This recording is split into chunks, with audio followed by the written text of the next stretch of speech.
We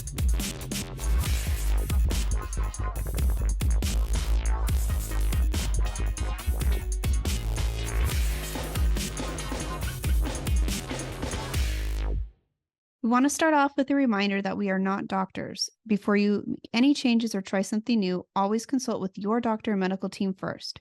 Chronic illness can vary from patient to patient, so it's always best to consult with your own doctor for what is best for you. Hello and welcome to I Be Determined. I'm your host, Mason Harvey, and I speak from the role of a patient and I have Crohn's disease. And I'm your other host, Michelle Harvey. I am Mason's mom, and I also speak in the role of a caregiver on our podcast. Today's podcast, we hope, is going to be in perfect time for you guys for the holidays.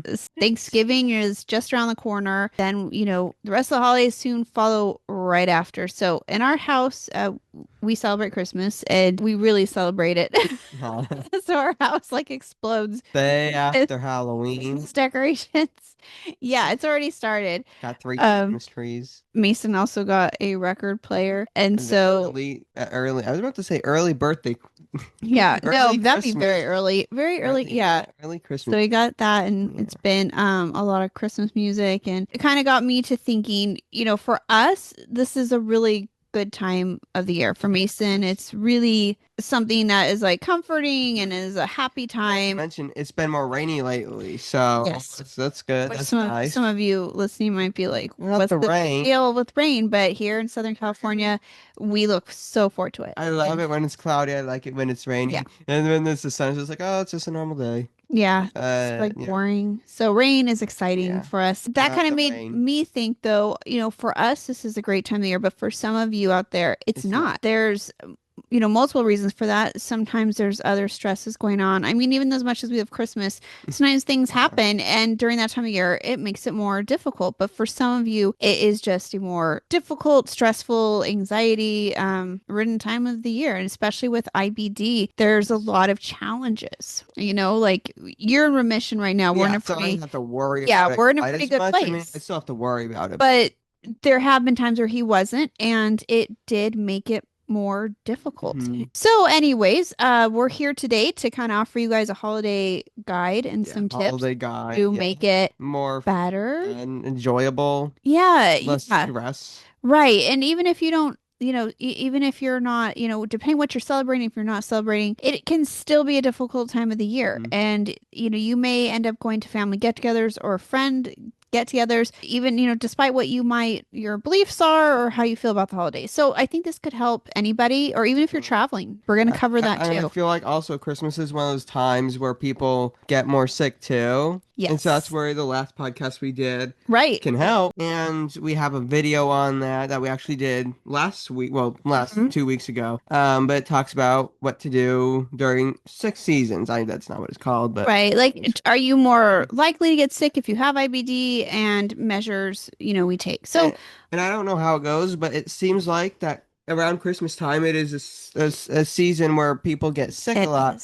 because I think you're indoors a lot more. And it's that time of the year, it's just the most wonderful time of the year. Everyone has to be everywhere. It is. And so, and this is going to kind of cover some of these things too. So I think it's normal for a lot of people just to have different levels of stress going on and thoughts. I mean, I hope some of you are still able to enjoy it because there's so much to enjoy, so many other things to celebrate during this time of year. And I sure hope we just take advantage of whatever we can, whatever brings us joy. And it's like, hey, let's celebrate that. We're going to kind of start off by, I want to first of all say that you should never feel pressure to feel like you're being difficult. If you're going to a party that's being hosted by friends, family, anyone, just don't feel like you're a burden. Oh my gosh, my health situation is going to be a burden to these people. So maybe you just decide not to go. Maybe this party is going to be a burden to your health. Yeah, but for the most part, it's just important for you to put your health needs first and know that that's okay. There's nothing wrong with that. It's more important, I think, to speak up. Just feel like, hey, this is it. This is what it is. And just make sure that you and your health are worth it to talk about. Yes.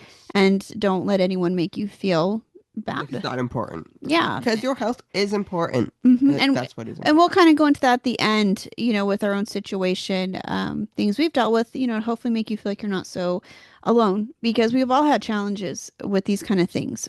So, anyways, keep your health a priority during the season. Number one. And that's what we're here to help you with. We're going to first of all go over some of the social and emotional hurdles that you might be thinking of or might be facing. Hopefully, we're not creating a bunch of new things for you to think about and go, oh my gosh, I Yeah, if you didn't even think about that. if you don't hear what we're saying, just skip to the next Yeah, part. No, we're starting to stress you out more with this. But before we get to our holiday guide to give you all the tips, I want to go over some of the problems so that when we offer the solutions, maybe it'll make more sense and balance each other. So some of the things that we've written down here, or I have, and Mason's going to be hearing these. See how you think, what you think about it. I'll see what I think. So one of the problems, the social and emotional hurdles, this is what it's under, is explaining your dietary restrictions or the need to frequently leave the table. And so for some people, having to repeatedly explain why you can't eat this or why you can't drink this, or, that's sometimes you just feel like it's embarrassing. It feels like something that is tiring and you don't want to talk about it. Maybe having to explain why you have to leave the table. That's just one of the issues is the feeling. I mean, luckily for you, you don't have a lot of dietary restrictions right now. But the thing is, here's what I think on it. I don't think there should be emotional hurdles over it. I mean, obviously it's a pain for you because you're the one dealing with it. But if I was a friend of someone who is having those problems, I'd be like, maybe I don't fully understand what you're going through, but obviously these things are important and you decide to still come over here. You go do what you need to do because it's most important that you are staying healthy, you're staying comfortable. And you're a good friend for that. Yeah, you need to be a caring friend. Right. And when they say they can't eat something, be like, oh man, well, I just ordered all of this and you can't eat. Don't give them guilt. You say, oh, how don't can I? serve dinner with a side of guilt, guy. You say, oh, what can I get you? Or is there anything else you could have? Right. They're your guest. You're supposed to treat them and make But unfortunately, not everyone is as good as Mason is or we are, like, as understanding. And so some people may feel more awkward speaking about certain things. Some of the other hurdles are fatigue or pain during these gatherings. So for some people, managing your, ulcerative colitis or Crohn's disease symptoms combined with just having a busy holiday schedule, planning everything out, traveling, that can lead to a normal person feeling exhausted. But somebody who has IBD, it could be severely exhausting, and it can lead to potentially flaring if your body is too stressed and exhausted with all that. So what I think on that, are you done? Okay. So what I was thinking on that is, personally as myself, I associate pain with a flare, and I associate fatigue with a flare or being anemic because being anemic was one of the only times I felt fatigued. And so what I say to that is, if we're feeling fatigued or pain, don't go to a party. You need to be taking care of your health. However, most people might just be feeling pain, whether in a flare or not, or they might just be feeling fatigue, because obviously I'm young, I don't run out of energy. So compared to others, and because this disease is different, and so know your own levels. You'll know better. Like Mason knows his limits, and you'll know yours as well. But this is a concern for people. It makes sense. Now, just the thing that I'm gonna say is, like, if that is just how you are, don't try to be the life of the party. Don't try to make people happy. I mean, if it's easy to do, if you know you're capable of it, just don't push yourself to do it. If you're feeling fatigued or if you're feeling pain, there's probably something wrong and you just shouldn't be pushing yourself too much. Crohn's symptoms can make it hard to participate fully in parties or family events. You know how that goes. So this can be... I think if it's a family event, they should be understanding. It's a party. People should be aware of the problem. That way they can also be understanding. But to the person with it... And to the person with it, you still feel sad, like you're going to miss out on some things. And it doesn't matter how nice people are to you, or it's just a bummer. It's like that stinks. Because, I mean, there are ways people can be nice to you and try to make it better, but it's a disease, and there's not really any amount of kindness that can make up for that. You won't be able to just do things. That's what you said. Yeah, so these are just hurdles that you're facing right now. And another thing you might be thinking about is you have a lot of guilt and anxiety during this time because of the reasons that you have to say no to certain foods, or you're going to miss out on certain events, or you just feel bad because you do need to rest. And sometimes it's really hard for people to just say, I can't because of this, because you feel like you should be able to do it, or you want to feel normal. So that's another hard feeling. That one. if you're feeling guilty when it comes to your health, when it comes to an actual problem like a disease or tiredness, like you need rest, there shouldn't be guilt with No. trying to care for yourself. I Right. mean, if it was like, if you're feeling great and you're feeling tired and you're just like, oh, this sounds interesting, but I just don't want to do it. So no. I mean, Yeah, you're obviously, not if you don't being, want to, that's okay. and that's okay too. But you just, You're not with- being lazy. yeah, no, you're not. But when you're taking care of yourself and trying to be healthy and you're trying to rest and you're trying to make your body happier, and not giving your doctor more things to look after, don't feel guilty. You're trying to help yourself and they should understand that too. Right. So don't feel guilt. I mean, you can be sad that you're not getting to go. It's just like you shouldn't feel like the people are. I know some of you listening are saying, well, that's because the people are making me feel guilty. And we're going to get to that. So we're going to discuss that because that's a popular thing too, where I think they blame you. Do you feel right? It comes back because people look at you and they're like, well, you look great. Like, what do you It's an invisible disease and it's progressive. The other thing is that there's a comparison to others and maybe feeling alone because you're watching other people eat all the things that maybe you love or you used to be able to eat. Maybe they're able to stay up late and play games and you feel different now. You feel left out. It might make you just feel like you're kind of isolated from everybody. So that's another hurdle for people at this time of the year. Maybe you're feeling. Yeah. And I can kind of relate with that. So the next thing we're talking about is the travel and logistical issues that you might be dealing with that are stressful. That can be something as simple as not knowing where restrooms are going to be, having, if you're going to be doing a long flight or a car ride, it's like you may have anxiety because you have to use the bathroom and urgently at times. And on a passenger plane with one bathroom. Right. And what if it's not available? So I think a lot of you are probably thinking of these thoughts in your head. So that's stressful. Packing and security concerns. So that's the other thing. If you have to bring medication, especially if it's something as an injectable. So we don't fly them. We don't fly. But for people that do, I know that there's liquids that can exceed the TSA limits. And it also might be temperature sensitive. So there's concerns for that too. Like, oh my gosh. And also for some of you, ostomy supplies. How do you get through security checkpoints with these things? And so it's a little more stressful because it requires extra planning. That is. The other thing is that you're away from your regular doctor. You're away from your pharmacy. So everything that is like normal and comforting to you, where to it's not with you when you're traveling.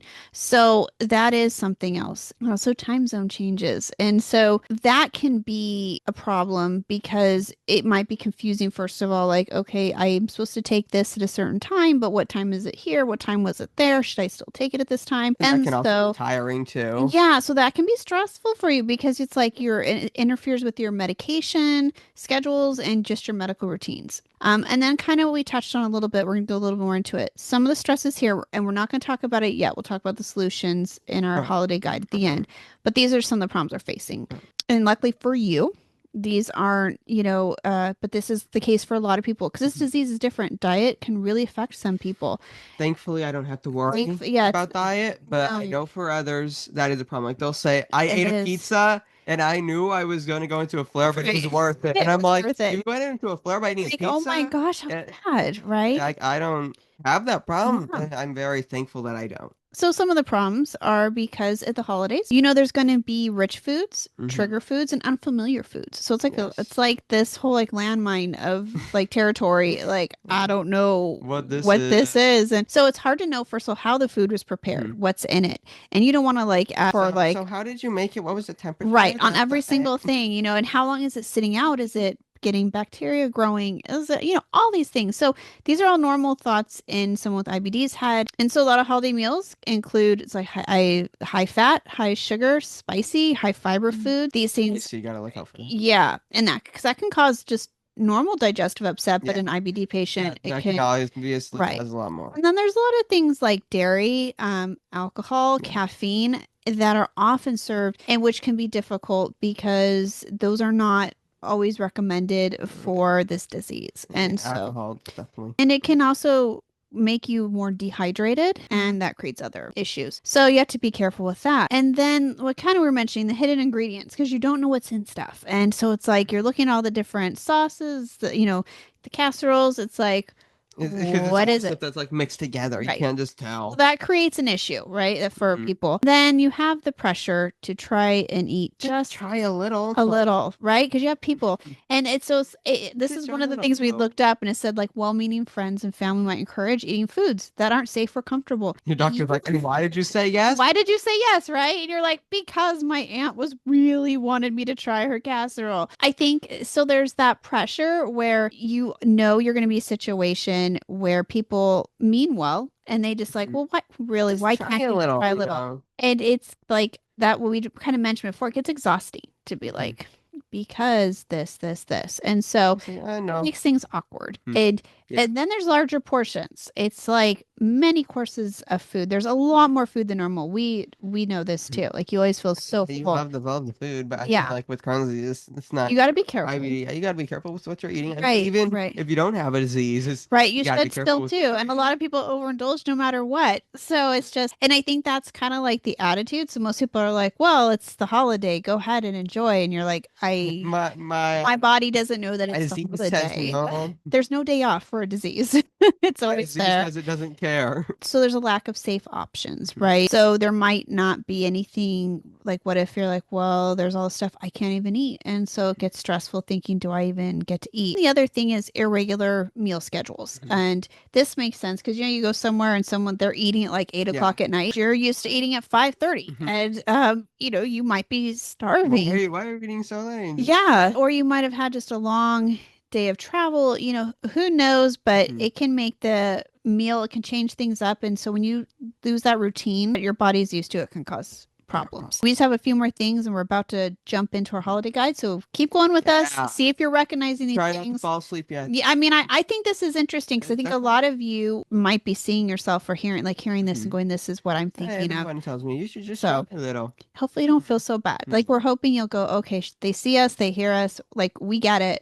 And if you want to feel more understood, you can even have your friends or family that you're going to Ask have them them to watch watch this video, and then they Right. can So understand you don't where have you're to keep coming from. explaining. Just tell them, listen, Hey, remember the video I told you to watch? You were supposed to watch watch it. that. Right. Watch it. Right. Have them watch it, see if it helps your situation at all. Some of the other things, just throwing these in there. So we know we've already talked about increased stress and anxiety. For IBD, there's a brain and gut connection. And so that is why managing your stress and anxiety is important. And just saying that makes people stressed out, right? Like, oh, you got to not stress out. And it's like, oh, thank you. Oh, no, I'm just automatically stressing. Yeah, but it's like, yeah, it almost makes it worse, right? So the more you think of these things and you're trying not to. It's like when you're at the hospital and they say, "Oh, don't worry, it's just an infusion." You're like, yeah, it's that's true. not helping. It's true. It doesn't always help. And so a lot of people saying, if you're stressed or you're nervous about something, your stomach doesn't sit right. It's difficult. Just having, like we're talking about, disrupted routines and trying to manage your medications. And so you're kind of trying to just maintain everything in a disruptive environment. A nice little it's all ecosystem, in a nice little loop to make it work with each other. Yeah. And also knowing your doctor's offices and pharmacies, even if you didn't travel, they, may be closed for the holidays. So it's kind of exhausting reading all of this. I'm sure some of you listening are, hopefully it's like validating how you're feeling. Hopeful. It's supposed to be the most wonderful time. It's supposed to be the most wonderful time. There you go. Copyrighted of the year. There you go. It's just having Crohn's and ulcerative colitis is sometimes so challenging, and we want you to have that. We're here with our IBD holiday survival kind of list here to help alleviate as much stress, anxiety, and potential flare triggers as possible. And so hopefully some of these tips are going to help you. And so we're going to start first for those of you who are traveling. And so now you get to see what you think if these are good solutions. One of the things, if you're traveling, this is for your medication prep. This is something that will help you guys out and feel better getting this done prior to leaving. Refill all your prescriptions early. All right. And pack all your meds. Make sure you have, you know what you're bringing. Smart. Be prepared with that. Make sure you have everything. Smart, because it might, the pharmacy might be closed. And so you'll be like, uh-oh, guess what? I'm running out of these. And then you're like, let's go. And then you're, oh no, it's closed. Because like your last minute, the way you normally order, maybe you need to go a little bit earlier, see if you can do that. So check on all that. Also check to see if you should pack all your medications in a carry-on instead of checked luggage. Kind of maybe check and see, even have a talk with your doctor, have a talk with, check with the airlines to see the best situation for you, what you should be bringing with you. If you order your biologic, like we do, plan ahead to make sure you have it in time.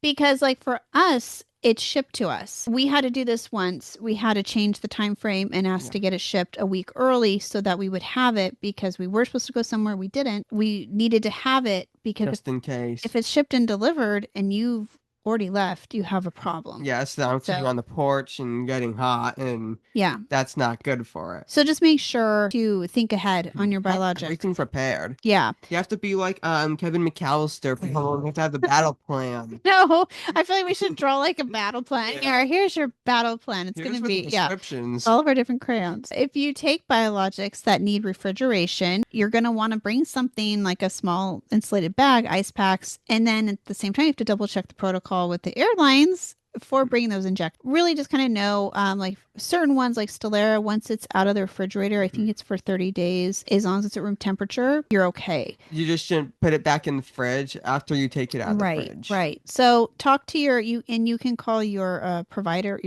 whoever you get your biologics through, talk with them too. Ask the best situation. They'll help you guys out. Bring a list of your medications, dosages, and your doctor's contact info. That way you're prepared to know what you're supposed to be doing. And if there's something you forgot, you can call your doctor and be like, so I need to know blah, blah, blah. That way you're always prepared. And I mean, for some of you, I'm picturing people trying to write notes everywhere. This may be on a computer for you too. You may have this on your iPad, on your phone. Here's how I would do it personally. I mean, I have a tablet. I have Procreate on my tablet. And I would just put the text button and I just write down everything. Right. And have the phone number for the doctor. I'd have all of the prescriptions, the doses, and how everything's just. That way, you can just click, open it, and you can see the entire list. For some of you, you can, if you have this written down somewhere at home, you can take a picture and screenshot it, take it, and do that too. Just have all these things with you. Set reminders and alarms for doses of your medications if you're crossing time zones, so you don't forget to take it. That'd be fun. Yeah. So those are things you can be prepared with. It seems like a lot, but I don't think it is, because you're doing all these things anyways. You're just doing them ahead of time a little bit earlier and organizing. So that's really all it is. The next thing is a travel comfort kit, something you should bring with you. So here's some of the things you could bring: travel size wipes, masks, hand sanitizers, those kind of things. For some of you, extra underwear and comfortable loose clothing. Just sometimes when you have it, you'll never need it. So it's better to have it and not need it. Better safe than sorry. Need it, not have it. You have it, you need it, you don't have it. It's like a small emergency kit. They have things that are anti-diarrhea meds. That should be approved by your doctor. We're not recommending that. These are just things that I've put together. Ask your doctor. Pain relief medications and things like that. And so make sure you have those in your little kit. On your phones, you can have bathroom apps. So like a bathroom finder apps. So Crohn's and Colitis Foundation does have one, and there's other places. I'm not endorsing these, but they're called Flush or Sit or Squat. Sit or Squat. Which is pretty cool. I think it's done by Charmin, actually. So it's ratings on bathrooms. And so it lets you know, like, hey, should you sit here? Should you squat here? Or should you not even go here? I don't know if you should be squatting in a bathroom, but. No. But have these bathroom finder apps, have something already downloaded, have that ready to go. So that might help alleviate, so you can find things. I thought there's even guides. This is off topic, but for Disneyland, there's entire videos, I'm pretty sure, about just bathroom guides. There is not. I've wanted to do one. Okay. Oh no, wait. Even on the maps, they just have it on the maps. Which is, I mean, sure, you might have the phone, so you can. But it's good to just have the map. Let us know. I mean, there's not a lot of. We don't have like a huge following, but let us know if you're interested. Do people respond? They're like, please do that. 0. But like, if you're interested, we could walk around Disneyland and just show you where the bathrooms are, not necessarily go in them. We can tell you where they are in the different lands and maybe how many stalls there are, so you kind of have an idea. Yeah. So if you'd appreciate that. And we'll give them ratings, Yeah. Which one has the best clean? I'm very strict about how I rate bathrooms. Very strict. So if you would be interested in that, let us know. Yeah.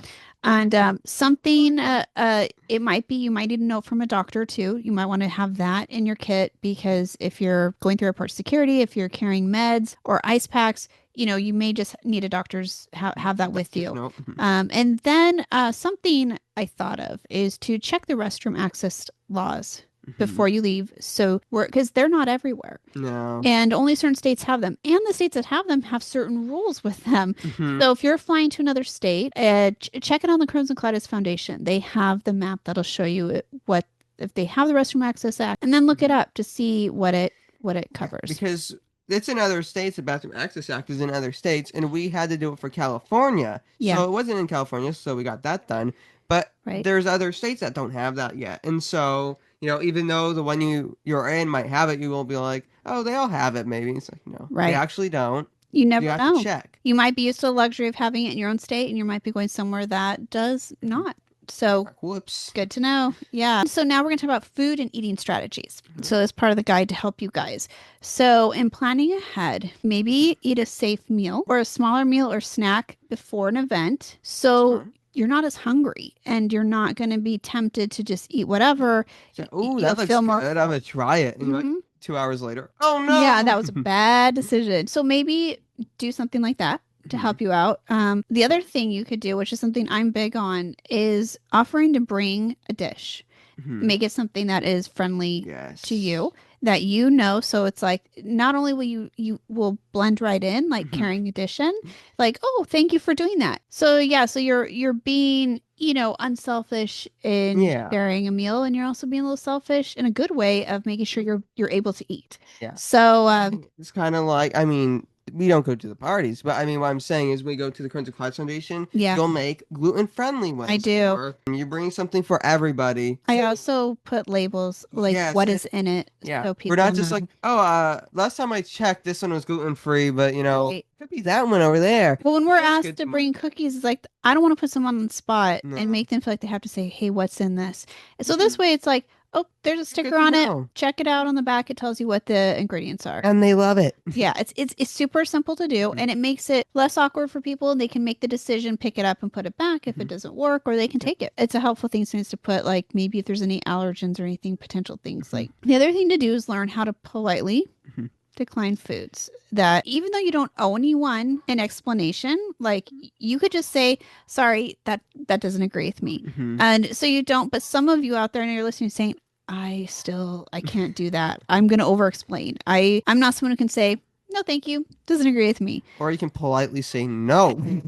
Right? It's for some of you, they're like, no, that's easy to do. I don't, but for some of you, you might feel bad doing that. And if you do, I think what I would suggest is, if you're feeling like it's going to hurt somebody's feelings and that's what you don't want to avoid, maybe call, text, email whoever's hosting and just kind of explain ahead of time, like why you can't. Right. Like how appreciative you are. There's just going to be some stuff I can't eat. So please don't feel bad. This is just how it is for me. Or you could take the fun approach and print the entire dietary sheets from Crohn's and Colitis. You can be a little aggressive. So when they tell you, oh, you want this, you just hand them the paper and say, here you go. So here's what the paper says. Yeah. And again, you don't owe anybody this. We're just trying to give multiple solutions because you are all different personalities. And I know some of you are like, none of this is a problem. I just say no. And simple as that. And some of you are stressing over this. So I don't want to hurt their feelings. They work so hard to make this meal. I don't want to. I'm probably one of those people where I never want to hurt someone's feelings. I don't want them to think my no is because their food looks disgusting. It's like, oh no, I'm sorry, I have Crohn's disease. Right. It's like, so it's so So if you feel like you need to explain, talk to them separately. So you're not doing that in front of everybody else. That should work. The other thing is to make safer food choices. So maybe don't put like unidentified sauces or gravies. If you can't have fried foods, don't grab that stuff. Just not deep fried chicken. Just don't take a lot of it. If you know that you can eat some of it safely, take a little bit, but know your limit. One of the suggestions was to choose lean proteins like turkey, chicken, fish, and well-cooked veggies. Well-cooked are usually easier to digest. And watch out for trigger ingredients. Certain things may have things like onion, garlic, dairy products in them, butter, things like that. Don't get dehydrated. Make sure you're drinking water. Make sure you are staying hydrated. Gotta drink water. Kind of what we had mentioned. So limit alcohol and caffeine. This is a conversation with your doctor. If you feel differently, if you're saying, well, I can, great. Your doctor will help you make those decisions. But those are, you have to make those choices for yourself. You still have to have your own personal responsibility, just like if with or without Crohn's, you need to know what your own limits are and be able to say no and do these things. So it's not just people with IBD that have to do this. It's anybody. It's anybody. Really. Anybody who's responsible. Just ask your doctor, right? Right. Your doctor knows you best. They've probably done endoscopies. They know they know you very well. So the other thing is this is just for your stress management when you're at the gatherings. Take breaks when needed. Step outside or rest in a quiet room. Don't be afraid to do that. Don't feel guilty for leaving early or even if you have to skip. The best thing to do is don't not tell someone you're not coming. Because you want to avoid that, and don't overstay because you feel guilty that you have to leave. Don't do that. Set those boundaries. You can let your host know privately. You don't have to go in front of the entire walk in and leaving. See, I don't like overstaying because it feels disrespectful. So I show up and 2 minutes later. Yeah, you can let the host know separately that you might be leaving early. And that would help avoid an awkward conversation when you're trying to leave, because then when you're trying to sneak out and they're like, "Where are you going?" Oh, and then it turns into more conversation. So if you let them know early, another 2 hours, let them know ahead of time. I may be able to stay. I may not. If I leave, don't worry about it. I'll talk with you later. Thank you. Later. Yeah. And if you have to skip the event, call, text, do what you need to do, but let them know. Yep. That's important. And the other thing you can do is let close family and friends know how they can support you. Like Mason was saying, he'd be happy to support somebody. Yes. And so some people, we don't give them the chance so they don't know how. They're not going to know how. So you have to tell them. So just be honest. I know some of you know family members who don't want to hear your opinion or being honest. And those people that is going to take a therapy session. That's because we have issues too with that stuff. That we can't really help you with, or just send them the whole Crohn's and colitis link. Yeah. Just tell them, hey, read all this. Again, tell them to watch our podcast. Watch our podcast. We'll sort it out. You should be able to know, for the most part, most people will be okay working with you on that. Too. You would, because once you know, it's like, okay, thank you for letting me know. I would have been embarrassed if I had served all this stuff you couldn't eat, or just simply ask them, please, if I say no to something, don't keep pushing it. There's a reason. Just understand. Just don't push anybody, maybe. Yeah. Just, I don't know why. People like to push food on other people sometimes. It's I need to be fair. Sometimes people are proud of their cooking. Right. And that's okay. You can be proud of your cooking, but just don't force it on others, please. Right. Understanding. Keep snacks or safe foods on hand just in case.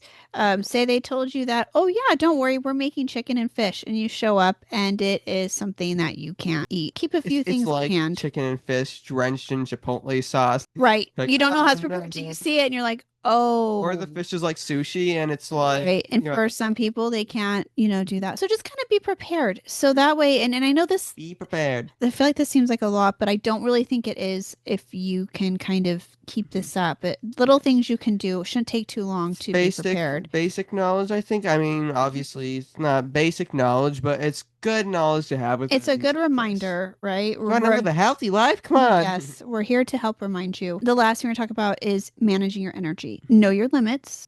Some of the things, so some of you don't have limits energy wise. Some of you are feeling great. If you're flaring, and some people, even when you're in remission, they're still more tired. So if activities are just really challenging, maybe plan to do one big activity in a day for the holiday, because it's not like you're making up that you're exhausted. And if you're not exhausted, do as much as you can till, but if you already feel tired, maybe make a deal to try to do one thing. And if you can't get through it, then don't feel bad. You don't have to push yourself like that. Just make sure you're making yourself a priority. Make sure you're getting rest, hydration, stress relief, doing the things that you can. That's okay. Super important. Last thing we're going to say is have a flare plan in place. Even if you're not flaring, we do this with Mason. I always have a what if scenario, because we know now how fast. You have a plan A, a plan B, a plan C, a plan D. You have many of them because E. This disease can change literally in an instant. You can be feeling great, next minute all of a sudden things are Yeah, it's different. like a roller coaster. So First you're going up a little hill and then you're going down a yeah, 90-foot drop. flying. So chances, like let's say chances are you'll be just fine. But if not, have something in place, know where the nearest bathroom is, keep your supplies close, have all those little things we talked about so that you are just prepared. Have your McAllister battle plan ready. Yes. Should have you draw that for people. That'd be funny. I feel bad because I feel like this seems like a lot. And I know it's really not fair that you guys have to plan this hard to enjoy a holiday, but at the same time, this disease is not fair. Right. It's not like it, it doesn't discriminate who it chooses. It just is what it is. And you can either choose to work with it, and the ones I think who deny it and try to do everything like they used to are the ones who are going to be struggling. Warning signs my body are giving me. I'm going to eat this. Yep. And body's like, no. They're like, it doesn't matter. I can do this. I used to do this. It's like, I have osteoporosis now. This seems like a lot, but I feel like it's actually not, because you do this, you're going to have, it'll slowly write give you down everything we're saying, maybe. Yeah, and do that. Let your mind relax. I have to sometimes, actually, I make up my lists of things to do so I can check things off, and it helps relieve because I feel like I don't have to remember all this. I have it written down. Yeah. And so then I can take stuff off and I don't have to worry about it being all up in my mind, and putting stuff in a list and getting it down really does help. Something else we kind of didn't cover because this doesn't apply to everybody, and but that's being immunosuppressed. That is a big stress, I think, because like Mason was mentioning. That's why we said in the beginning, bring a mask, Yeah, because like you were saying earlier, we just talked about it's flus and viruses are all going around, and people aren't going to always say, oh, I can't show up. I have pneumonia. Sometimes they're just, they're like, are you feeling good? Yeah. Right. Or they're like, oh, don't worry. I just got sick yesterday. I'm feeling better. Oh, that's great. But you're still contagious. Yeah. I'm glad you're feeling well. So, like for us, because most of you who listen to this, and for those of you who aren't familiar, Mason is, he gets treatments every 2 weeks. He's on dual biologics, and they're both at twice the dosage. And they suppress your immune system. Right. For good reason. So for some of you, you're not going to have the same level of suppression as Mason does, or the same amount of time where you have less time in between your treatments to get better. So it's a lot of pressure to try and be very aware and careful who we're hanging out with. We have to make choices that are sometimes the best for Mason. And unfortunately, in the past, that has meant missing out. What we have done is like we live in Southern California. So even though it's been raining, usually for whatever reason, it feels like it's always sunny here at Christmas. Last Christmas was sunny. Like he's so frustrated. We woke up the day of Christmas and it was sunny. And it's like beautiful. I know people are dreaming of having like a Christmas on the beach and it's sunny out. Yeah. But when the weather all year is sunny and you wake up on Christmas Day and all the movies are snowy and all the songs talk about snow and a white Christmas. Yeah. And you wake up and it's sunny. It's like, this is not Christmas. This is just summer with some decorations and music.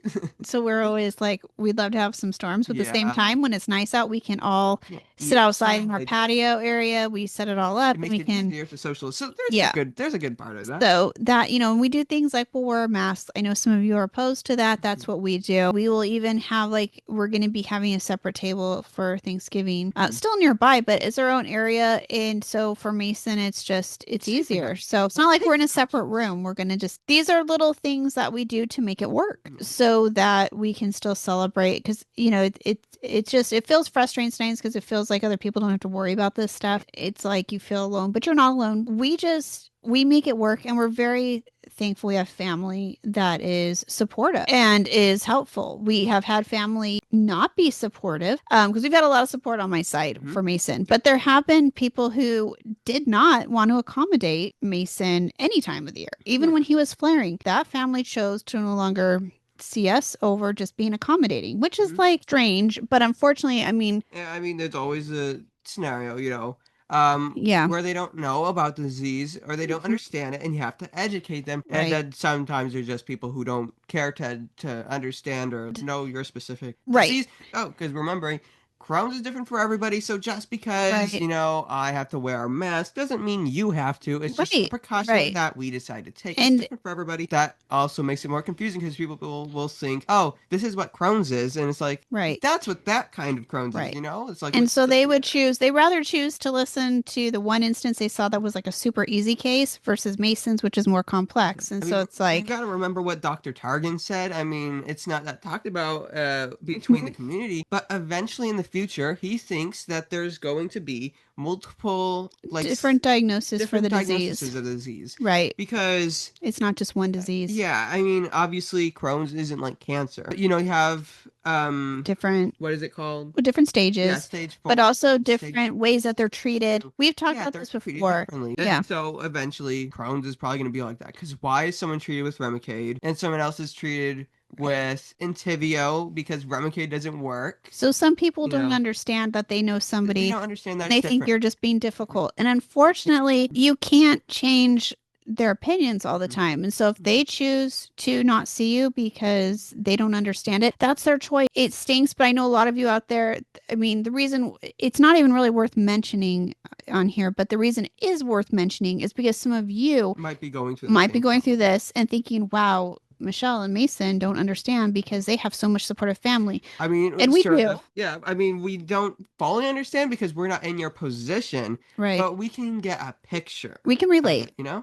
So, and hopefully it makes you feel better knowing that nobody's situation is perfect. And we wish everybody we came in contact with was supportive Mhm. and, was understanding. And maybe they don't totally get the disease, but they still want to care about you. And not everybody is like that. And so you just have to say, whoever you're spending the holidays with, for us, I think it makes us more grateful for the people who do care and Yeah. don't act like you're a problem. They act like it's not a problem. Yeah, I didn't ask for this disease. Yeah, and make it a very non-issue. For us, that's what is so cool is I think it's become a very non-issue. People understand. They've gotten used They to it. care and they want to learn and they're Right. interested in learning. Right, right. And they care to make your life easier however they can. Because, I Wow. mean, when it's coming from me, I mean, I'm also a kid, and so things may seem worse to Different. me than they are. I mean, I have Right. a pain barrier that's a little bit higher, but it might sound like I'm making up things. But when you have adults talking about it too, it makes it a Yeah. little bit more believable. Like, oh, dang, he And wasn't then you wrong. hear doctors or scientists Yeah, talking about talking the about it. challenges Like, of this yeah. disease. And it suddenly becomes like, they think like, well, you're doing well because you're taking these medications. Then they start hearing about these medications and they start hearing, and it's like, wow. What the biologics cause, and it's like, Right. It's oh, it's a whole new picture. So, so even our family who is incredibly supportive, they're still learning yeah. and still like, wow, Same. We're learning every day, right? Yeah, keep educating people. Just keep talking, keep sharing your story. It's important. The holidays shouldn't be about you being miserable or giving in to demands or eating just to make somebody happy, Yeah. or doing something is going to make you sick. That's not what it's about. No. If that's what the pressure is on you, figure out a way to follow what the guide we gave you. See how you can make it better because everybody deserves to have happy holidays. So Happy holiday. there goes Mason. Mason can yeah. So that's what hopefully we help. Hopefully this was something Help you. was valuable to you guys. Gave you a possibility to have a more jolly happy holiday. Yeah. And so, you guys can check us out, like I always say, go on to Instagram at Team IB Determined. Yeah. You'll see Mason's recent golf trip and you'll see there's a video on there. I was also in it, but it's a long story. But Mason was in a documentary for Dr. Targan, and that was filmed at our house a few months ago, his part, and we received a copy of it. It's amazing. Very, very cool. Yeah, so we have it on our Instagram if you want to watch the video and learn more about Dr. Targan. I know Mason's like you want to see a clip of him, but this is an amazing story of Dr. Targan. I mean, I'm impressive, but Dr. Targan, oh my God. He's why you really should be watching. So basically, think, Superman in the comics, Yeah, he is the hero of Crohn's disease almost because he was there and he helped create Remicade. He's one of the reasons why biologics are here. The reason they exist. So it's amazing. Check it out. Go to our Instagram, Team IB Determined.